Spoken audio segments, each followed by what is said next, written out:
కాంగ్రెస్ ప్రభుత్వం పైన ఢిల్లీ అధిష్టానం ఒక సర్వే చేసిరు. ఒక సర్వే చేసేటటువంటి కార్యక్రమం చేసిరట. ఈ సర్వేలో తెలిసింది ఏంటంటే కాంగ్రెస్ పైన సుమారు 40% పాజిటివ్ ఉంటే 60% నెగిటివ్ ఉన్నది.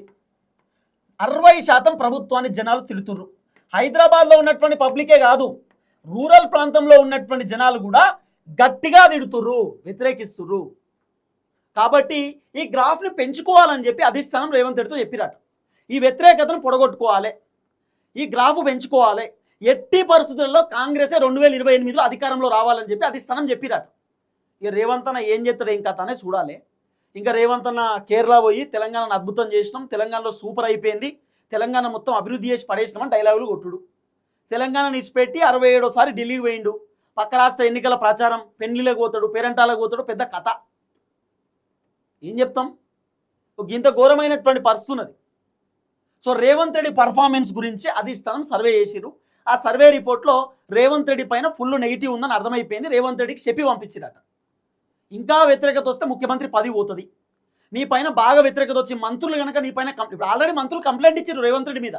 రేవంత్ రెడ్డి చెప్పినట్టు వింటలేడు, పర్ఫార్మెన్స్ బాగాలేదు, ఇష్టానుసారంగా వ్యవహరిస్తున్నాడు, ఆయన సొంత నిర్ణయాలు తీసుకుంటున్నాడు, ఎంత చెప్పినా వింటలేడు అని చెప్పి మంత్రులు కూడా చెప్పారు. సో చూసి హైకమాండ్కి ఏదో రోజు కోపం వచ్చి రేవంత్ రెడ్డి ముఖ్యమంత్రి పదవి తీసేస్తారు, వేరే టోన్ పెడతారు, అయిపోతుంది. కాబట్టి అక్కడ దాకా రేవంత్ రెడ్డి తెచ్చుకోవడేమో అనేది వినబడుతున్న చర్చ. చెప్పినట్ట ఓపెన్గా రేవంత్ రెడ్డి తోటి మంత్రులని కంట్రోల్ పెట్టుకోవాల్సిందే, కంట్రోల్ పెట్టుకోకపోతే ఇబ్బంది అవుతుంది. రేవంత్ రెడ్డి చెప్పినట్టు మంత్రులు వినాల్సిందే, వినకపోతే రేవంత్ రెడ్డి డైరెక్ట్ అధిష్టానంతో చెప్తాడు. హైకమాండ్ ఫుల్ రైట్స్ ఇచ్చిరు రేవంత్ రెడ్డికి, మంత్రులని కంట్రోల్లో పెట్టు, నువ్వు చెప్పినట్టు మంత్రులు వినాల్సిందే, మంత్రులు నీ కింద పనిచేస్తారు. ఇది రేవంత్ రెడ్డికి హైకమాండ్ చెప్పిరట. ఇప్పుడు మంత్రులు నేనే ఫైనల్, నా ఇష్టం అంటే కుదరదు, రేవంత్ రెడ్డి చెప్పినట్టు వినాలి అంతే.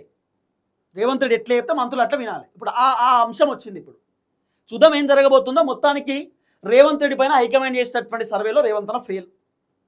ఏం చేస్తాడు, నెక్స్ట్ ఏం జరుగుతుందో చూడాలి. జిహెచ్ఎంసీ ఎన్నికల పైన కూడా చెప్పిరట 300 సీట్లు ఉన్నాయి, సుమారు 80% మనకే రావాలన్నారట. మరి 80 అంటే అన్న 100 కూడా వేసుకుంటాడు, 100% మాకే వస్తాయి, 300 మాకే వస్తాయని కూడా చెప్తారు అన్న.